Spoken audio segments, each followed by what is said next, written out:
Hello, femme de triomphe, j'espère que vous allez bien. Je suis Coco, votre coach en féminité. Bienvenue sur Be Woman. Aujourd'hui, on va parler de ce qui est la femme noire. Vous savez, le problème souvent dans cette vie, c'est que on a souvent des ennemis qui sont officiels, c'est-à-dire des ennemis déclarés et des ennemis non déclarés. Et souvent, c'est d'eux que viennent les combats les plus difficiles parce que ils ont l'art de ne s'être pas déclarés, mais ils suivent au bout du doigt et au fond de leur cœur, ils souhaitent que vous échouez et ils vous dénigrent. C'est le cas de Olangria qui avait cet ennemi ou qui a cet ennemi dans l'ombre qui est Uda, une femme arabe avec qui elles ont joué dans Love Island. Déjà, il faut savoir que la femme en question, je parle ici de Uda, a fait preuve de beaucoup de crises émotionnelles durant l'émission. Il s'est avéré que cette dame n'avait absolument pas la maîtrise d'elle-même, qu'elle réagissait, qu'elle suragissait devant les situations de manière d'avoir des émotions non contrôlées et que face à cela, si une femme noire avait, comme Olangria ou toutes les femmes noires qui étaient sur le plateau de Love Island avaient eu le même comportement, on les aurait taxées une fois de plus de pleurnicheuses, de angry black women. Mais elle, on a dit non, elle est sensible, elle est une âme sensible, elle est fougueuse, vous voyez, on l'a habillée de compliments simplement parce que elle jouissait entre guillemets du beauty privilege. Et la grande majeure partie de la fanbase de cette fille qui s'appelle Uda était adossée sur des personnes qui avaient le N-word facile.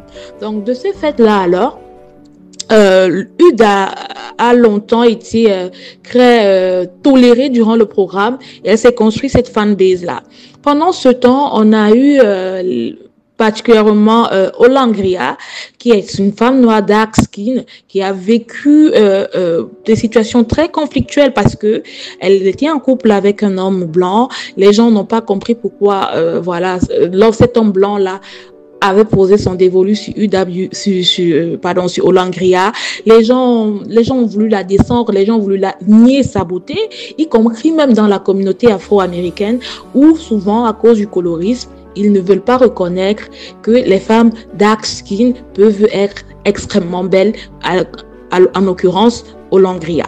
Donc de ce fait-là, Olangria s'était pris d'amitié pour Uda et dans la course dans cette maison de Love Island, elle l'avait toujours soutenue, elle s'était toujours montrée à sa disponibilité pour l'écouter, pour l'entendre, pour l'élever, pour lui dire que tout ira bien. Mais par ricochet, on se rendait bien compte qu'il y avait cette jalousie maladive là, de voir que le public accordait une grande importance, à Olangria, du fait que elle ne suragissait pas, elle avait une image contrôlée d'elle-même, ce qui faisait au public dire que Olangria n'était pas vraie entre guillemets. Quand une femme noire est vraie, on dit que elle est angry. Quand elle n'est pas vraie, quand elle apprend à contrôler ses émotions, quand elle apprend à jouer de manière tactique, on dit maintenant qu'elle n'est pas vraie. À la fin de la journée, il faudrait choisir. Mais ici n'est pas le débat, je plantais juste le décor pour vous rappeler un peu la situation dans laquelle on se trouve. Actuellement, qu'est-ce qui se passe? Avec tout ce contexte-là, Uda qui est en couple avec un homme dit noir, parce qu'apparemment c'est un métissé et tout, vous voyez, avec le colorisme dans la communauté, je suis pas sûre qu'au fond de lui, il se voit réellement comme un noir. Je pense il doit avoir un dysmorphisme racial dans sa manière de se percevoir, ce monsieur. Elle est en couple avec ce gars, et puis ils ont organisé un live, et durant le live, Uda, ils ont fait monter sur le live apparemment une jeune dame qui a traité Olangria du N-word. Et à cause de ça, elles sont rentrées dans un bad clash sur les réseaux et les gens lui ont fait comprendre que, mais toi, pendant longtemps, on t'a tout pardonné, on t'a tout laissé. Olangria a toujours été là pour toi, mais comment tu peux accepter qu'on vienne sur ton plateau et la traiter du N-word? Et ce qui était le plus délicat dans tout ça, ou le plus difficile même à comprendre pour la fanbase, c'était le fait que elle et son partenaire, au lieu de recadrer la personne qui a dénigré Olangria, ont pouffé de rire. Donc ça veut dire que de manière, voilà, de manière naturelle, ils étaient sur la même longueur d'onde que la jeune dame qui a téléphoné. Donc vous comprenez pourquoi donc les Noirs américains ont décidé de boycotter la marque Huda Beauty avec laquelle Huda était en collaboration, et elle a perdu également bien d'autres contrats. Aujourd'hui, il faut donc que vous compreniez une chose, qui sont les personnes qui n'aiment pas les femmes noires. Les personnes qui n'aiment pas les femmes noires, déjà ici, vous les avez vues, il y en a deux qui se sont officiellement montrés. Il y a les faux amis. Les faux amis, c'est-à-dire vous avez des personnes avec lesquelles vous êtes dans la war room de la représentation, mais qui au fond s'en foutent du combat de la représentation. Tant que pour eux, ils sont au-dessus de vous, au fait, ils s'en foutent de vous. Tant que pour eux, dans la classification raciale, ils se sentent au-dessus de vous, au fait, votre combat n'est pas leur combat. Donc, je dirais toujours aux personnes, aux femmes noires que il ne faut pas croire qu'avec les autres personnes qui sont sur cette terre, même qui ne sont pas blanches, vous êtes dans la même logique de combat.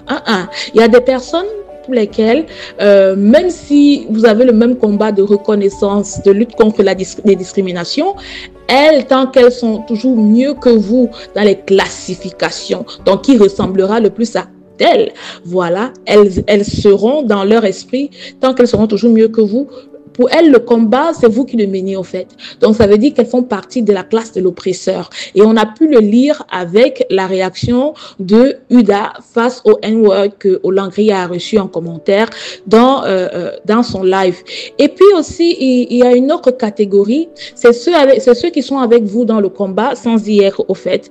Par exemple, on prend l'exemple du copain de Huda qui est un homme noir light skin. Light skin, on pourrait même dire qu'il est plus ou moins métissé, vous voyez. Et du fait que ce soit un homme noir, light skin, il a toujours, voilà, crampé dans le colorisme. Et quand on est dans le colorisme, on ne peut pas voir pleinement la dimension de la bataille des autres à vouloir avoir une meilleure vie. On ne peut pas voir la dimension de la bataille des autres à vouloir être mieux représenté. Et nécessairement, non seulement on veut appartenir à ceux qui ressemblent le plus aux autres, mais aussi on veut continuer à stigmatiser parce qu'on veut garder une certaine position les femmes noires.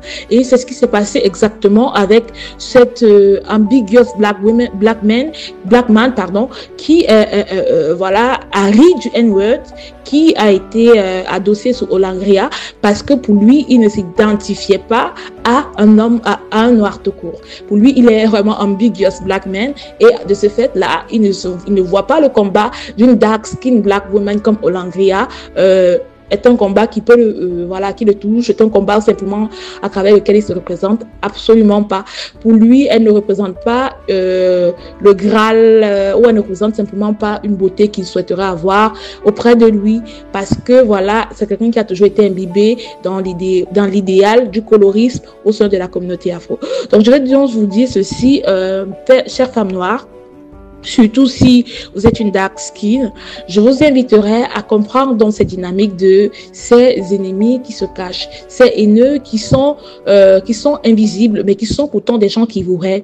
Il y a des gens comme Huda, il y a aussi des gens comme son copain, des gens qui vous font croire qu'ils sont avec vous dans la bataille, des gens qui font croire que parce que vous appartenez au même bloc des opprimés, vous êtes la même chose. Absolument pas. Vos oppressions ne sont pas les oppressions des autres. Sachez que le plus quelqu'un se rapproche entre guillemets de ceux qui ont colonisé, de plus cette personne va continuer à croire qu'elle peut vous traiter, surtout si vous êtes une femme dark skin, comme étant la moindre des choses, comme étant celle dont l'existence et la beauté ne peuvent pas être reconnues à une certaine échelle. Je ne vais pas davantage m'appesantir dessus ici, mais c'était juste pour vous informer de ça, pour vous rappeler ça, que les vrais ennemis ne sont pas nécessairement ceux qui sont déclarés. Souvent, ceux qui sont déclarés sont ceux qui savent que vous savez.